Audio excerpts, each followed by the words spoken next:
भारतीय जनता पार्टीचा एक नेता म्हणून नव्हे तर एक कलाकार आणि एक अभिव्यक्ती म्हणून मी आज उत्तर प्रदेशचे आमचे मुख्यमंत्री योगीजी यांचा सन्मान करतो। एक खूप मोठी इंडस्ट्री ते देत आहेत आणि त्या इंडस्ट्रीमध्ये बऱ्याच लोकांना चान्स मिळेल। त्यामुळे मुंबईला येणारे जे काही लोक आहेत किंवा मुंबईवरती जो अतिरिक्त भार पडतो तो बंद होईल। आणि जसे आता अनेक ठिकाणी इंडस्ट्रीज आहेत, मला वाटतं गुजरातमध्ये पण एक इंडस्ट्री आहे, साऊथची इंडस्ट्री वेगळी आहे, अशा अनेक ठिकाणवरनं जे लोक येत आहेत मला असं वाटतं, त्यामुळे मुंबईवरचा ताण कमी होईल। दुसरी गोष्ट सांगायचं झालं तर त्यांचा जो उपक्रम आहे अतिशय स्तुत्य आहे आणि या गोष्टीमुळे अनेक लोकांना काम मिळेल। कारण आताच गुरुजी अनुपम श्याम मोजांशी माझं बोलणं झालं आणि त्याने मला एक गोष्ट सांगितली जी अतिशय महत्त्वाची आहे की आता फक्त मुंबई ही मर्यादित न राहता भारतभर जर मी असं म्हणेन की बॉलिवूड ही जी संज्ञा आहे ती काढून आपण भारतवूड अशी संज्ञा जर केली तर याच्यात सगळे जे ॲक्टर्स आहेत, यूपीचे आहेत, एमपीचे आहेत, हिमाचलचे आहेत, बंगालचे आहेत, या सगळ्या ठिकाणी मला असं वाटतं की तिथल्या ॲक्टर्सना रोजगार मिळेल, त्यांचं काम उदयास येईल आणि मला असं वाटतं प्रत्येकजण एक चांगली सुंदरपणे आपली अभिव्यक्ती जी आहे ते सादर करू शकेल। कलाकार, नाट्य क्षेत्रातले लोक, लेखक त्या भागातले आणि त्यांची मला असं वाटतं मायभूमी जननी इथंच जर त्यांना काम मिळत असेल तर कोण कुठलंही स्वतःचं गाव सोडून मुंबईत येईल। तर त्यामुळे ही गोष्ट वेगळी आहे। दुसरी गोष्ट ड्रग जे आहे तर फक्त मला असं वाटतं कुठेतरी मुंबईतच ड्रग्स नाही मिळत आहेत आणि बॉलिवूडवालेच फक्त ड्रग घेत नाही, त्याच्यामागे फार मोठी पार्श्वभूमी आहे जी आता ओपन होईलच। तर असं आहे की मुंबई आधीपासूनच फार लोकांना आवडायची, मुंबईत आधीपासूनच बरेच लोक होते, याच्या यादीही होते। मला असं वाटतं वेश्या व्यवसाय सुरू झाला होता तो ब्रिटिशांच्या काळात होता, ब्रिटिश पूर्व काळात होता आणि ब्रिटिश खलासी ज्यावेळेला यायचे। तर त्यामुळे हे आताचं काही नाही आहे, हे अनेक वर्षांनी चालत आलेलं आहे। तर मला जे काही वाटतं ते मी बोलायचं आहे ते प्रयत्न करतोय की फक्त ड्रग गँग पकडून काय होणार नाही आहे। मला असं वाटतं समूळ प्रवृत्तीच उखडून काढली पाहिजे, ड्रग घेण्याची जी समस्त प्रवृत्ती आहे, कारण याच्यामुळे येणारी यंग पिढी जर त्याचा नाश होत असेल, सर्वनाश होत असेल, तर त्या पिढीला आपल्यासाठी काही गोष्टी आहेत, कारण एका मर्यादेपर्यंत तुम्ही आवरू शकता त्यांना। कारण खलल जिब्रानने म्हटलंय की जे अगदी तरुण पिढी असते त्यांना जर तुम्ही पकडायचा प्रयत्न कराल तर ते सापडणार नाहीत, कारण त्यांचा आत्मा राहतो उद्याच्या घरात। याचा अर्थ असा आहे की तरुण पिढीला तुम्ही काही जरी सांगायचा प्रयत्न केलात, इतकी उत्साही असतात, तरुण पिढी इतकी उत्साही असते, हे कोणाचंही ऐकत नाही आणि मग अशी वेळ येते की आई वडिलांना पस्तवायची पाळी येते। तर अशा वेळेला फक्त बॉलिवूडमध्ये ड्रग नाही आहे, ड्रग कॉर्पोरेट लेवलमध्येही आहे। मला असं वाटतं की जास्त तोंडाने बोलायचा प्रयत्न केला तर मला वाटतं पॉलिटिशियन्सही काही त्यांची मुलंही ड्रग घेत असतील आणि त्यावेळेला मात्र त्यांना आवरणं अतिशय कठीण होतं। त्यामुळे राजकीय एक निरीक्षक म्हणून बोलतोय की फक्त हे करून उपयोग नाही आहे। मला वाटतं बॉलिवूडमध्ये बऱ्याच ठिकाणी ड्रग्स विकले जातात, काही पोलिसमधले घटक असतात जे ज्यांना प्रोत्साहन देतात म्हणून ड्रग घेतात, कारण पोलिसांना सगळ्या गोष्टी माहिती असतात। मग ते कुठल्याही राज्यातले का होते, त्यांच्या आशीर्वादाशिवाय आणि त्यांचा जो मागचा जो बोलवता धनी असतो त्याच्याशिवाय ड्रग्स विकली जाणार नाहीत। मला असं वाटतं की उपक्रम स्तुत्य आहे, ड्रग्सचा नायनाट व्हायला हवा, पण मुंबईचं महत्त्व कमी होईल ह्यासाठी फक्त काही जर प्रयत्न होत असतील, कारण मुंबईचं महत्त्व कमी व्हावं, मुंबईला म्हणजे मी असं म्हणून जाणीवपूर्वक डावललं जाणं यासाठी जर काही प्रक्रिया असतील तर त्याला मात्र राजेश भोसले या व्यक्तीचा ठाम नकार असेल। कारण आतापर्यंत मुंबईने अनेक लोकांना रोजगार उपलब्ध करून दिलेले आहेत, मुंबईमध्ये अनेक लोक स्वप्न घेऊन आलेली आहेत, त्या स्वप्नांची पूर्तता झालेली आहे। असं असताना जर तुम्हाला असं वाटत असेल की मुंबई ही चुकीची आहे, मुंबई ही घाणेरडी आहे, मुंबई ही वाईट आहे आणि मुंबईचे पोलीस वाईट आहेत, तर मला अशा व्यक्तींची कीव येते आणि याचं केविलवाणं प्रदर्शन जे आजकाल वृत्तवाहिन्यांनी मांडून ठेवलेलं आहे आणि त्यांच्या नावाने म्हणजे कुणीतरी असं म्हटलं एका चॅनलवाल्याने की रिया चक्रवर्तीला अरेस्ट झाल्यानंतर ड्रग माफिया अरेस्ट झाल्यानंतर आम्ही दिवाळी करू. नाही, आम्ही दिवाळी काही करणार नाही, कारण त्या आमचा ड्रग माफियांचा रिया चक्रवर्ती आणि सुशांत सिंग राजपूत यांचा काहीही संबंध नाही आहे. सुशांत सिंग राजपूतला न्याय जरूर मिळावा, पण ज्या वेळेला माझे शेतकरी बांधव आत्महत्या करायचे सोडतील, सामान्य नागरिक ज्यावेळेला कोविडमधून बाहेर येतील आणि कोविड नावाचा आलेला रोग ज्यावेळेला अदृश्य होईल आणि लोक मोकळ्या मनाने श्वास घेतील, त्यावेळेला मी खरी दिवाळी साजरी करेन. ती सुद्धा फटाके न वाजवता टाळ्या वाजवून साजरी करेन. तर माझी माननीय नरेंद्र मोदींना विनंती आहे की हे चॅनलवाले जे आहेत ते सवंग आणि वारेमाप चर्चा करतायत रोज काही ना काहीतरी मुद्दे आणून. तर मोदी साहेब ही विनंती आहे आपल्याला, तर हे बंद व्हावं, तर त्यांना काहीतरी आळा घातला पाहिजे. कारण वृत्तपत्र एक जमान्यात अभ्यासली जायची. गोविंद तलवलकरांचे लेख आवर्जून मला असं वाटतं शरद पवारांपासून फार मोठे नेते वाचायचे. तशा प्रकारची पत्रकारिता राहिलेली नसून आता पत्रकारिता फक्त TRP साठी चाललेली आहे आणि TRPचे राजकारण कधी बंद होणार मला असं वाटतं. एखाद्या ॲक्टरच्या घराबाहेर उभं राहून तो काय करतोय, त्याला कधी पकडलं जाईल, त्याच्याविषयीची माहिती ही का सांगितली जाते. रोजगार उपलब्ध करून देणं, इनइक्वॅलिटीज ऑफ इन्कम अँड वेल्थ ज्याला आपण म्हणतो, की एका ठिकाणी खूप पैसेवाले लोक आणि एका ठिकाणची गरीब लोक, महागाई कमी होत नाही आहे मला असं वाटतं. तर तिथे कुठेतरी लक्ष दिलं पाहिजे. कोविड आटोक्यात आला पाहिजे. ज्या ठिकाणी सरकारला धारेवर धरलं पाहिजे तिथेच धारेवर न धरता वाटेल ते वारेमाप हे जे दाखवले जाते, अशा प्रकारची पत्रकारिता, ह्याचा मी धिक्कार करतो. मी आजही बोलेन, योगीजी उत्तम काम केलेत तुम्ही. मी असं म्हणेन कलकत्त्यातही व्हावं सिनेसृष्टी, आणि मला असं वाटतं की बेंगॉलच्या मुख्यमंत्री जे आहेत तर त्या सक्षम आहेत, ममता बॅनर्जी. त्याच्यानंतर मध्य प्रदेशमध्येही व्हावं.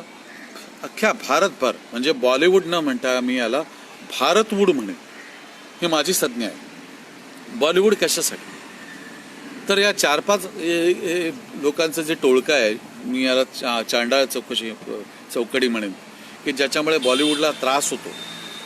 आणि एक आदित्य पांचोली नावाचा एक मनुष्य आहे, तो फिल्म सेटवरती फार गरम होतो म्हणून.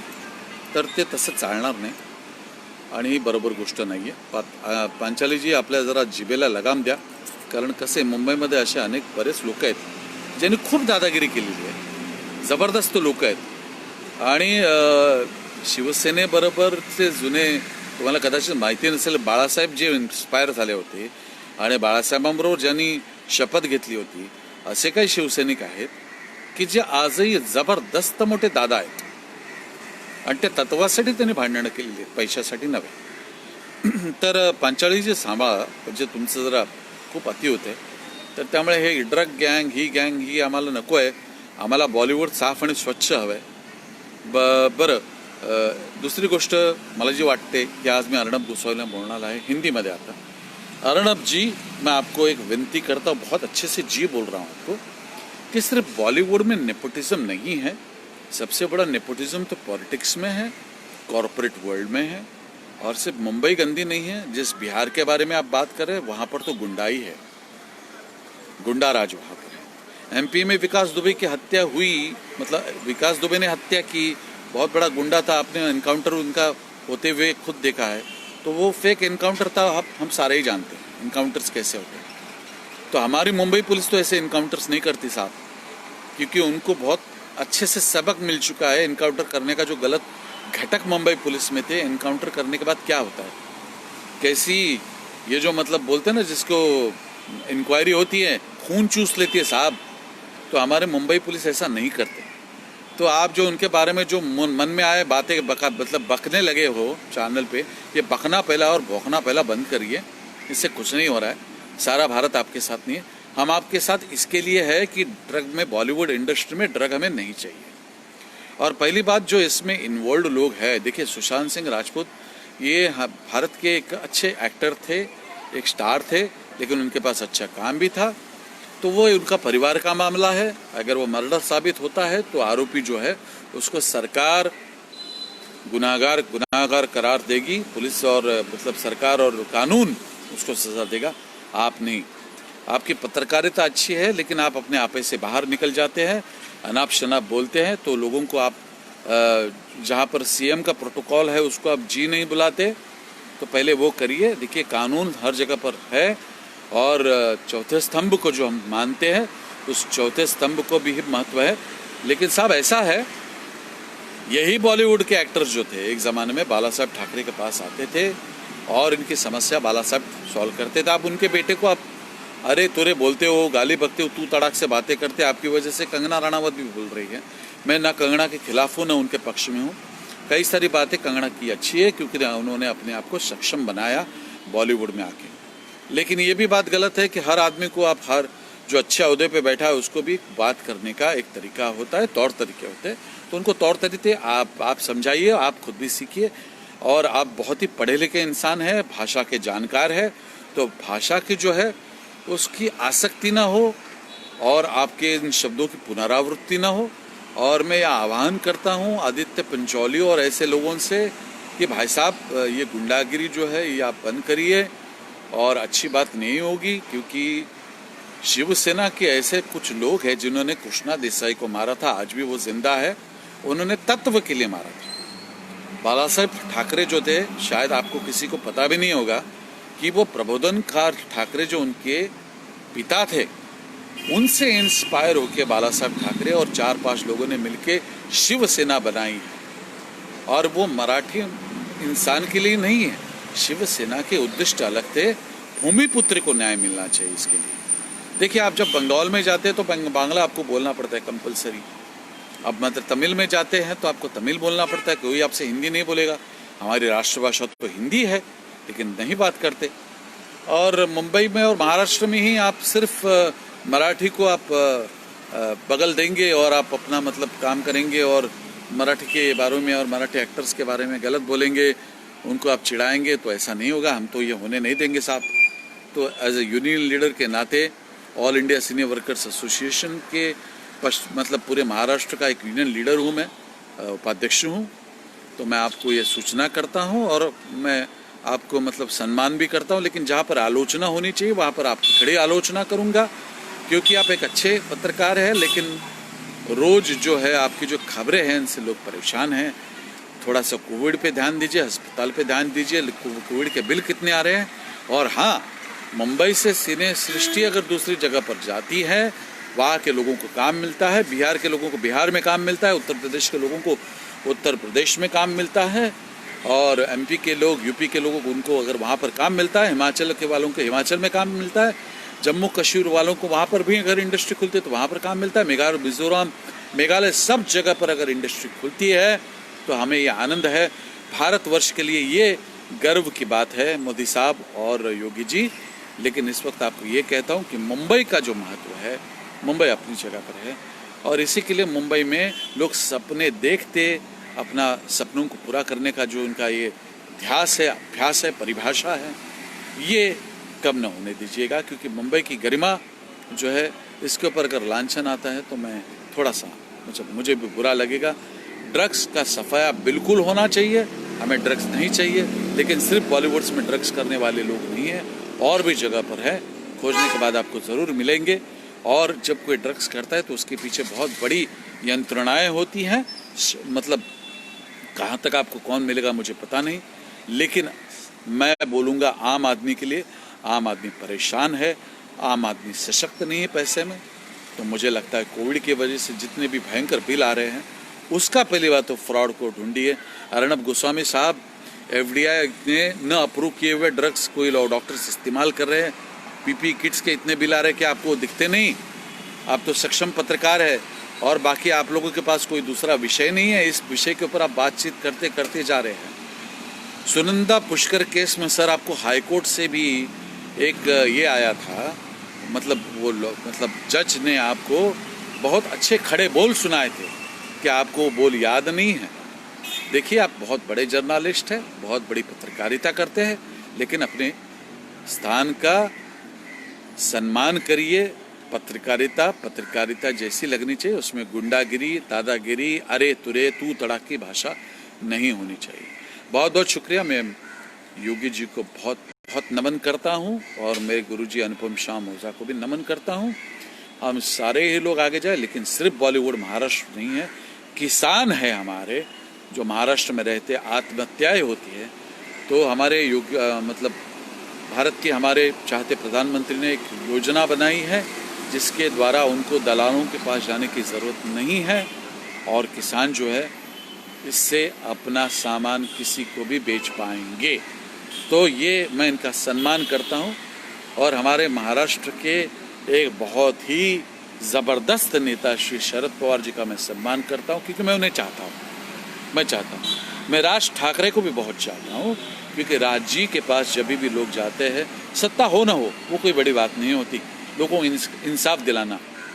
और उन्होंने समय समय पे ये बात कही है कि इलेक्शन के वक्त पे ही ऐलान करना कोई बड़ी बात नहीं होती, ऐलान कोई भी कर लेता है, लेकिन हाथ में सत्ता न होते हुए भी उनके लोग जो है कोविड के समय पे अपना काम करते जा रहे हैं और लोगों को न्याय दिलाने के लिए अस्पताल में जाते हैं। तो मैं राज साहब ठाकरे का बहुत बड़ा फ़ैन हूँ और मैं राज साहब ठाकरे के लिए इतनी बात करूँगा की राजा साहेब तुम्ही आहात तर जग आहे, तर त्यामुळे तुमचं अस्तित्व हे फार मोठी गोष्ट आहे। तुम्ही जे बोलता ते आम्हाला अतिशय आवडतं। तुम्ही नुसते जाणते राजे नाही आहात, तर तुमच्यात क्षमता आहे, तुमच्यात मी असं म्हणेन कुठेतरी you are man of great gumption and valour. तर हे एवढं मी सांगतो आणि माझं बोलणं संपवतो। बहुत बहुत आभार, शुक्रिया आप सबको और आपको दिन ये शुभ जाए। और जहाँ तक भी हो काम करते समय संभाल के करिए, कोविड अभी भी ज़बरदस्त है और कोई भी ज्योतिष इसके ऊपर से सही से, मुझे आज तक मैंने इतने प्रकांड पंडितों से बात की, एक छोटा सा वायरस सबकी ज़िंदगी खराब करा है। हमारे मराठी की एक बहुत बड़ी अभिनेत्री आशा लता जी गुजर चुकी हैं, ईश्वर उनकी आत्मा को शांति दे।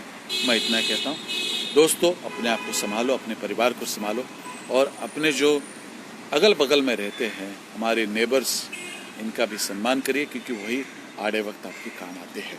बहुत बहुत शुक्रिया।